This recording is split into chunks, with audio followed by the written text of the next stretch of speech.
उपस्थित शिक्षण से जुड़े हुए शिक्षकगण, शिक्षण संस्थान संचालकगण और हमारे साथ इस अभियान में लगे हुए अनेक साथी,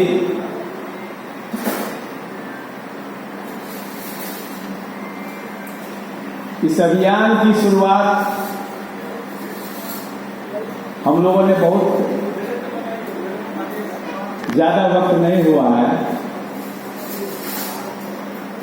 यद्यपि इसकी आवश्यकता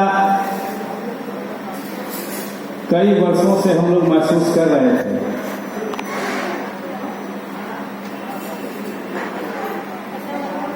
लेकिन हिम्मत नहीं हो रहा था। हम लोग जो लगातार एक साथ काम करते रहते हैं, इच्छा थी, जरूरत भी महसूस होती थी, लेकिन हिम्मत नहीं होती। ऐसी परिस्थिति में हम लोग दो चार साथी विचार विमर्श के लिए, जो अपने पहले भी हम लोग कोई कार्यक्रम करना चाहते थे, कोई मन में कोई विचार आता था सामाजिक कार्यक्रम करने का, तो अपने समाज के जो बुजुर्ग समाजसेवी लोग होते थे उनसे राय मशविरा करते थे, उनके सामने प्रस्ताव रखते थे और उनके विचार से, उनको विचार को लेकर के आगे बढ़ते थे। लेकिन अब वो पीढ़ी है नहीं, हम लोगों के बीच में वो पीढ़ी अब नहीं रहे। तो ले देके जो दो तीन प्रमुख समाजसेवी हैं हमारे बीच में, उसमें एक डॉक्टर लाल बाबू हैं, डॉक्टर बसंत कुमार हैं। इनसे मशविरा करने के लिए हम लोग चले गए कि भाई ये स्थिति है, शायद आप भी महसूस करते होंगे कि समाज की क्या स्थिति है, घोर निराशा भाव में है और अकुलाहट है, लेकिन कहीं से पहल नहीं हो रहा है। तो क्या करना चाहिए ऐसे परिस्थिति में? और युवा वर्ग में कोई दिलचस्पी नहीं है। उन लोगों ने इस उम्र में, जो कि हम लोग से कम 10 साल 15 साल बड़े हैं और स्वास्थ्य भी ठीक नहीं रहता है, दोनों आदमी किडनी ट्रांसप्लांट कराए हुए हैं, उन लोगों ने कहा कि नहीं, अब करना, कुछ न कुछ करना एकदम जरूरी हो गया है, अब तत्काल करना चाहिए। अगर 2, 4, 6 महीने का भी आप देर कर रहे हैं तो आप समाज बहुत ही परेशानी में पड़ने वाला है। तो आप शुरू कर दीजिए। नौजवान देखा जाएगा, नौजवान को आगे लाया जाएगा, लेकिन शुरू करना है। तो वैसे परिस्थिति में हम लोग इधर कई वर्षों से कोई सामाजिक गतिविधि किए नहीं थे, तो आगे कैसे आरंभ किया जाए। तो एक हम लोगों ने मीटिंग कॉल किया, जो भी संपर्क सूत्र हम लोगों के पास थे उसके माध्यम से, और कुछ अपने समाज के व्हाट्सएप ग्रुप सब है उसके माध्यम से हम लोगों ने एक मीटिंग कॉल किया 8 जुलाई 1923 को। 8 जुलाई को हम लोग मान के चल रहे थे, तैयारी भी हमारी उसी तरह की थी। छोटा हॉल हम लोग रखे थे कि मुश्किल से 150-200 लोग ही आ पाएंगे, उससे ज्यादा नहीं आ पाएंगे, हमारे कल्पना में नहीं थी। लेकिन आपको आश्चर्य होगा कि लोगों में किस प्रकार का भाव था सामाजिक गतिविधियों को लेकर के, समाज की स्थिति को लेकर के, कि उस मीटिंग में लगभग 1000 आदमी आ गए। 1000 आदमी उस मीटिंग में आ गए और बहुत गंभीर चिंतन मंथन हुआ और सबके चेहरे पे जो भाव था 6 घंटा 7 घंटा मीटिंग चली, सुबह 11 बजे से लेकर शाम 5:30 बजे तक मीटिंग चली। एक आदमी हॉल से हिला नहीं, डोला नहीं, और सबके चेहरे पर जो अंतिम भाव था, उम्मीद का भाव कि कुछ न कुछ अब होगा, समाज के अंदर कुछ न कुछ होगा। और उस भाव का दबाव हम लोग के ऊपर था कि हम लोग इस अभियान को लेकर के आगे बढ़ गए। अब कितना सहयोग मिलेगा, जिस पीढ़ी को हम लोग आगे लाना चाहते हैं वो क्या कितना वो आगे आ पाएगा, वो तो भविष्य के गर्त में है। लेकिन जिस प्रकार हम लोग बढ़ रहे हैं और जो रिस्पॉन्स मिल रहा है, तो हम लोगों को बहुत आशा है और विश्वास है कि हम लोग जरूर सफल होंगे जिस काम में बढ़ रहे हैं। उसी मीटिंग में हम लोगों ने कुछ एजेंडा तय किया था कि यही हम लोग का जो वर्तमान अभी जो अभियान चल रहा है, उसका एजेंडा यही है। तो उसको रखने के लिए हमको यहाँ बुलाया गया है।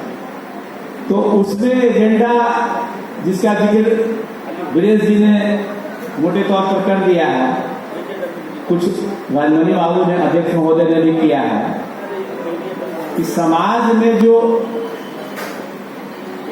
एक निराशा का भाव है, एक हताशा का भाव है, सत्ता में होते हुए भी असहाय जो महसूस कर रहा है समाज,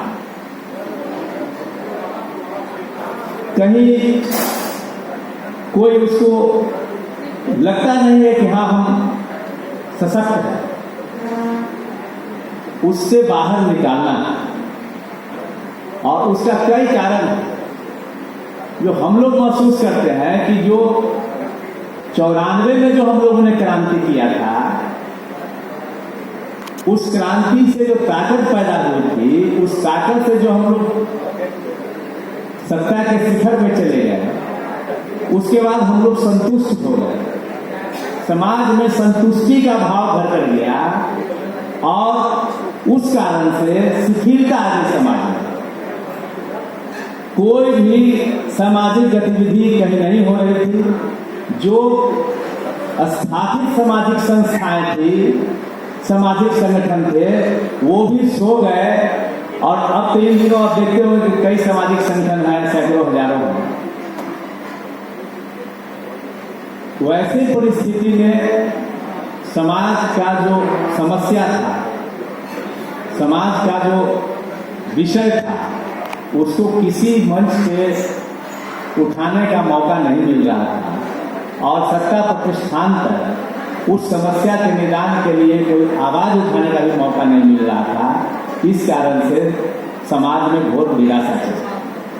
तो हम लोगों ने महसूस किया, उसको आगे बढ़ा रहे हैं इस अभियान के माध्यम से, कि ये जो निराशा भाव है और हताशा भाव है, इसको समाप्त करके उत्साह का भाव भरना है, उत्साह का भाव भरना है। इसके अतिरिक्त ठीक है कि हम सत्ता के शिखर पर हैं, लेकिन हम सजग नहीं हैं।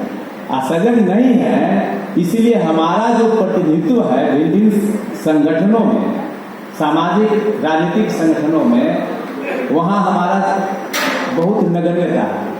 अब फर्ज कीजिए कि आईएमए है, तो आईएमए में हमारी क्या स्थिति है? शिक्षक संगठन है, प्राथमिक शिक्षक, माध्यमिक शिक्षक, हाई स्कूल शिक्षक, शिक्षक संगठने हैं। उसमें हमारी क्या स्थिति है? हम कितने प्रभावी हैं वहाँ पे? या ट्रेड यूनियंस हैं, उसमें हम कहाँ अपनी बात रखने की स्थिति में हैं? या आप लोकल बॉडीज के चुनाव हैं, हम पटना के वासी हैं, पटना में भारी संख्या है, कितना वार्ड काउंसलर हम लोग जिता पाते हैं? कहाँ हम लोग मेयर बना पाते हैं? कितना जिला परिषदों के सदस्य को हम लोग जिता पाते हैं? कितना जगह जिला परिषद के अध्यक्ष हम बना पाते हैं? ये कमी जागरूकता के अभाव में है। इसको हमको पूरा करना है। हमको हर स्तर पर, हर संवर्ग में अपना नेता पैदा करना है। शिक्षक संवर्ग में भी नेता पैदा करना है, हमको कूली के संवर्ग में भी पैदा करना है, टैक्सी के साथ चलाने वालों के संवर्ग में भी पैदा करना है, हमको लोकल बॉडीज में भी पैदा करना है। इसके लिए हमको सजग रहना होगा और संगठित होना होगा। इसके लिए हम लोग इस अभियान को चला रहे हैं। इसके अलावा एक और जो चिंता का विषय है जिसका जिक्र राजमणि बाबू ने भी किया, विदेश जी ने भी किया, और इस अभियान का सबसे वो फोकस बिंदु है नवयुवकों को कैसे आगे लाया जाए। जब तक नवयुवक नहीं आएंगे वो तब तक हम लोग अभियान को आगे बढ़ा नहीं सकते हैं। हम लोग उस उम्र में नहीं है कि हम लोग जो है 94 में जितना मेहनत करते थे या जितना ऊर्जा हम लोगों में थी उतना हम लोगों में अब नहीं है। तो नवयुवकों को आगे लाना ही होगा हर परिस्थिति में। और दूसरा जो सबसे महत्वपूर्ण हम लोग का संवर्ग है जिस पर हम लोग का ध्यान नहीं जाता है और अभी तक उसको हम लोग घर में बंद करके रखे हुए वो महिला सशक्तिकरण अपने समाज का सबसे प्रमुख उद्देश्य होना चाहिए। क्योंकि महिलाओं को अगर आप आगे नहीं लाएंगे तो जितना भी आप संगठन देख रहे हैं लोकल बॉडी, उसके बाद अब तो विधानसभा, विधान परिषद और लोकसभा में भी ये आरक्षण होने जा रहा है। तो आपकी महिला जो मंच पे नहीं आएंगी, सभा में नहीं आएंगी, मोर्चा नहीं निकालेगी, बैठक नहीं करेगी, संगठन के काम में नहीं लगेगी, तो जो 50% सीट जो आरक्षित है महिला के लिए उसमें तो कंप्लीट 50% में हम लोग शून्य हो जाएंगे। बाकी 50% जो सीट बचा रहेगा उसी में हम लोग लड़ने के अधिकारी जाएंगे। उसमें भी जो है शेड्यूल कास्ट है, शेड्यूल ट्राइब है। तो 100 में 20% जगह पर ही आप जाने के एलिजिबल हो। आप कितना जागरूक होते हैं, कितना संगठित होते हैं, उसमें कितना विजित होते हैं, कितना जगह पर कब्जा बना पाते हैं, कितना जगह कठिन दे पाते हैं, वो तो अलग विषय है। सबसे तो है कि 50% से बिल्कुल सीधे आप वंचित हो जाते हैं। इसलिए महिलाओं को आगे लाना ही होगा। हम सब लोग संकल्प लें कि महिला को अपने घरों से निकाल के मंचों पे, सभा में, सभाओं में, बैठकों में, मोर्चे पर, संगठन में हमको आगे लाना होगा। तभी हमारा समाज का जो स्थिति है वो सुधरेगा और मजबूत होगा और सशक्त होगा। महिला सशक्तिकरण के बिना समाज का सशक्तिकरण असंभव। तो एक ये भी हम लोग के विचार का विषय है। एक और बिंदु है कि जैसे हम लोग यहाँ विचार कर रहे हैं समाज को मजबूत करने का, संगठित करने का, जितना हमारा संख्या है, जितना हमारा सामर्थ्य है, जितना हम संपन्न है, वो हैसियत हमारी नहीं है, वो प्रभाव हमारा नहीं है। ये इस तरह का विचार पूरे हिंदुस्तान में कुर्मी समाज में चल रहा है। हर राज्य में इस तरह का विचार चल रहा है। और इसी विचार को लेकर के अभी 6 महीना पहले लगभग गुजरात के बीसनगर में एक सम्मेलन हुआ था, 3-4 दिवसीय सम्मेलन। उसमें जो है हमारे समाज से, हमारे राज्य से भी प्रतिनिधि लोग गए थे। उसमें हमारे बीच के हमारे साथी अनिल कुमार सिंह जी भी गए थे, इंजीनियर अनिल कुमार। इनको विशेष रूप से बिहारी होने के कारण और एक छवि है बिहार के कुर्मियों की कि ये बिहार का कुर्मी समाज बहुत ही सशक्त है, बहुत ही संगठित है, बहुत ही सजग है। तभी तो वो 94 में अपने संगठन का परिचय दे करके उतना बड़ा प्रभावशाली रैली कर लिया, उसके प्रभाव से मुख्यमंत्री बना लिया और उस मुख्यमंत्री को 18-19 साल से बना के रखे हुए हैं। ये छवि बिहार की। इनको सबसे पहले अवसर दिया कि भाई आप बताइए कि आप बिहार में क्या करते हैं, कैसे संगठन खड़ा करते हैं, कैसे काम करते हैं कि आपका समाज इतना जनसजग है, इतना संगठित है कि मुख्यमंत्री बना लिया और इतना कम संख्या में होने के बावजूद भी मुख्यमंत्री को 18 साल से बैठे हैं। इन्होंने कुर्मी रैली का जिक्र वगैरह किया और इन्होंने उस रैली में जो बाधाएं थी, जो कमियां थी, उसको प्रारंभ करने में, उसको संचालित करने में, उसको सफल बनाने में उसका जिक्र किया। और उसी जिक्र के क्रम में इन्होंने कहा कि भाई हम लोग को कुछ था नहीं, हम लोग के पास न कोई नेता था, न कुछ था, न संगठन था, तो हम लोग एक रथ निकाले थे और रथ ने ही वो सारा कमाल कर दिया था। लोगों में भावनात्मक रूप से लोगों को रैली से जोड़ दिया था और संगठित कर दिया था। तो उस रथ का ही कमाल। तो सब लोगों ने उसको हाथों हाथ लिया। पूरे हिंदुस्तान के कुर्मी समाज के जो धन्य लोग हैं उस रथ के कार्यक्रम को उन्होंने हाथों हाथ लिया और कहा कि भाई हम लोग पूरे हिंदुस्तान में एक रथ निकालेंगे जो पूरे हिंदुस्तान में घूमेगा, विभिन्न राज्यों में घूमते हुए दिल्ली में पहुंचेगा और दिल्ली में एक विशाल जनसभा हम लोग करेंगे कुर्मी समाज की, जिसमें 50 लाख भाग लेंगे, 50 लोग भाग लेंगे। तो वो कार्यक्रम अभी बन रहा है, अपने शैशव अवस्था में वो कार्यक्रम है, लेकिन चूंकि हम लोग विशेषज्ञ हैं, उससे रथ संचालन के विशेषज्ञ हैं, तो हम लोग की भी कुछ भूमिका होती है। हम लोग की क्या भूमिका होगी और हम लोग की क्या तैयारी होनी चाहिए, उस पर भी हम लोग को विचार करना होगा। उसके बाद एक बिंदु और कि आप देखते होंगे पटना के अंदर सारे समाज के महापुरुषों का ऊंची ऊंची प्रतिमा जो है मुख्य चौराहे पर लगी हुई है, लेकिन जो हमारे सबसे पूज्य हैं और जिनके नाम लेकर के हम लोग गौरवान्वित ही नहीं होते हैं, रोमांचित भी होते हैं, वैसे महापुरुष शिवाजी महाराज का एक भी प्रतिमा नहीं है। हम लोग संकल्पित हैं इस अभियान के माध्यम से कि शिवाजी महाराज की एक कम से कम 50 फीट ऊंची प्रतिमा हम लोग पटना के किसी न मुख्य चौराहे पर स्थापित करेंगे। वो हम लोग संगठन के दबाव से, सरकार से स्थापित करवावे या अपने बुद्धि स्थापित करें, लेकिन स्थापित करेंगे। ये भी हम लोगों का एजेंडा इस मीटिंग में।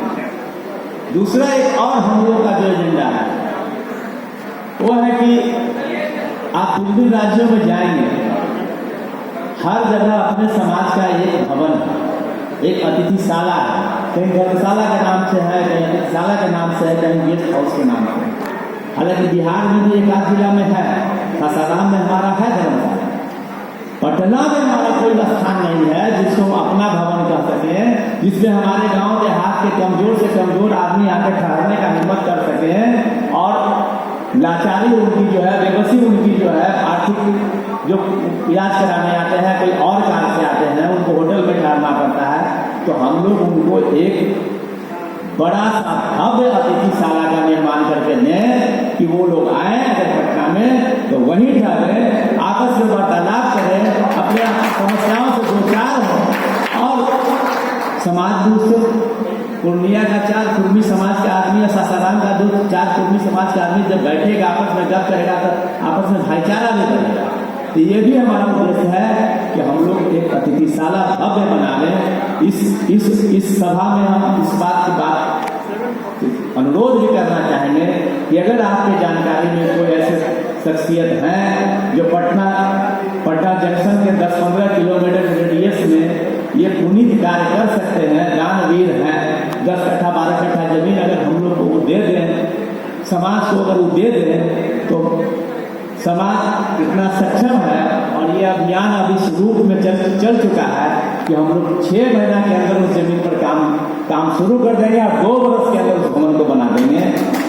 अगर जमीन मिल जाए, अगर जमीन नहीं मिलता है तो खरीद के जमीन बनाने में काफी विलंब होगा, काफी समय का, लेकिन हम लोग बनाएंगे, खरीद के लिए बनाना होगा तो हम लोग बनाएंगे, हम लोग संकल्पित हैं। तो ये इस सभा का ये भी एजेंडा है, उस पर भी आप लोग विचार अपना देना चाहेंगे तो दे सकते हैं, सुझाव देना चाहेंगे दे सकते हैं, सहयोग देना चाहें तो दे सकते हैं। और एक बिंदु और, आप सब देखते होंगे कि बिहार भर में कुर्मी समाज का हजारों संगठन पटेल जी के नाम पर, शिवाजी के नाम पर या कुछ और नाम पर, और ये सारे संगठन में आप 80 से 90% संगठनों को देखते हैं वो होंगे केवल व्हाट्सएप ग्रुप में। व्हाट्सएप ग्रुप के अलावा संगठन कहीं नहीं। इसके अतिरिक्त जो संगठन धरती पर है उसकी गतिविधि जो है इस अनुरूप नहीं है जितना वो समाज उससे अपेक्षा करता है। और ऐसे संगठन जो कभी बहुत गौरव के संगठन हुआ करते थे, जिनका प्रभाव पूरे बिहार में, पूरे देश में जिनका था, वो संगठन भी आज जो है निष्क्रिय हो चुके हैं और विप्राय हो चुके हैं। तो अभियान ने यह तय किया, इस अभियान के तहत हम तमाम संगठन के लोगों से को कोऑर्डिनेट करेंगे, उनसे आग्रह करेंगे, विनती करेंगे कि समाज के इच्छाओं के अनुरूप, अपेक्षाओं के अनुरूप आप लोग काम करें। और अगर काम करने में कहीं आपको कोई कार्यक्रम आप ले लेते हैं, आप करने में सक्षम नहीं होते हैं, आप हम लोग को बताएं, हम लोग आपको मदद करके आपके कार्यक्रम को सफल बनाएंगे। लेकिन सब लोगों के बीच में कोऑर्डिनेशन होना चाहिए और सब समान हित में काम होना चाहिए। ये भी हम लोग एक अभियान का उद्देश्य है। और अंतिम आपको जो तत्कालिक हमारा उद्देश्य है वो है कि जो सबसे गौरवान्वित करने वाला जो तिथि हम लोग के लिए है वर्तमान समय में 14 फरवरी जो है, 12 फरवरी जो है पूर्वी चेतना रैली दिवस है। 94 में 12 फरवरी को हम लोगों ने पूर्वी चेतना रैली किया था। तो उसके याद में और उसको हमेशा मेरे स्मरण में गौरव का दिन हमारे रहे। आगे आने वाला पीढ़ी भी उस दिन को याद रखे कि कैसे हमारे समाज के लोग जो है कितना कठिन परिस्थिति में कितना परिश्रम करके एक ऐसा समा बांधा था जो पूरे राज्य और देश का सामाजिक राजनीतिक परिदृश्य को बदल दिया था। उसके याद में हम लोग जो है हर वर्ष 12 फरवरी को पूर्वी चेतना दिवस बनाना चाहते हैं, जो कि पूरे बिहार से हमारे समाज के लोग आएंगे और पूर्वी चेतना दिवस मनाएंगे। ये भी हमारा प्रस्ताव है जो हर वर्ष हम लोग बनाएंगे। इस वर्ष 24 में बनाएंगे। तो इन तमाम बिंदुओं पर आपके क्या विचार होते हैं, क्या होना चाहिए, कैसे होना चाहिए, ये विचार आमंत्रित है। आप आएँ और अपनी अपनी बातें। धन्यवाद।